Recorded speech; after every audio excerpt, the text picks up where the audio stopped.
debut tonight. But not me, I've been here before. Nice town.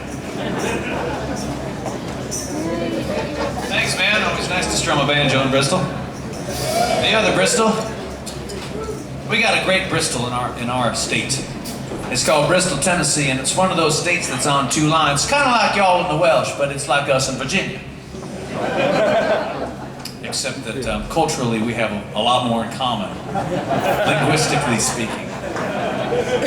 Arguably, Dumnavi, Ardagawadi, kind of it, I don't know quite our kind of like and so, anyhow, the Virginians and the Tennesseans are, well, we're all inbred, so we're real close.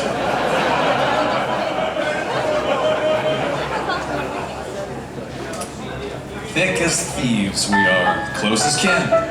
Give me a little backdrop so I can tell this little rambling narrative that I'm about to launch into.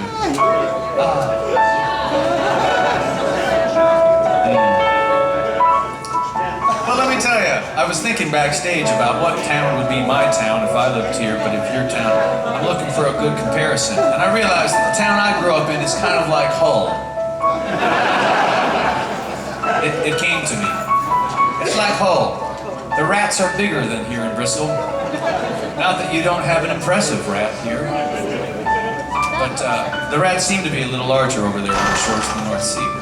Anyhow, I grew up in a town sort of like Hull, a crappy town, without a lot of cultural opportunities. The one thing that was important to me was Bob Dylan, at an early age. And so with all my confidence tucked in behind my Camel cigarettes in my back pocket, I asked my mother to drive me to the fortune teller because I had a burning question. And our town had a fortune teller out past the hog rendering plants or the evisceration processing centers. Just beyond that, there was a beauty parlor. And beside the beauty parlor was a young woman who read poems. She was from Cuernavaca, down in Mexico.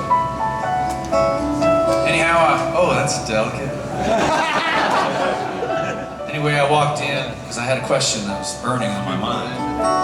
Now, I wanted to be cool because I was 13, right? I didn't want to blow it. I'd never talked to a beautiful young Mexican woman before. I'd seen their candles at the grocery store, the virgins on fire with their loins, their bodices. It was like that. I was so young. She was waxy. She smelled good. She was scented. My heart was on fire. I said, you know, tell me about finances and will I find success and true love? Will I lose my virginity? Will I be a decent dancer? Will I ever learn this and that? Get a car? But all I really wanted to know, I saved for the very end.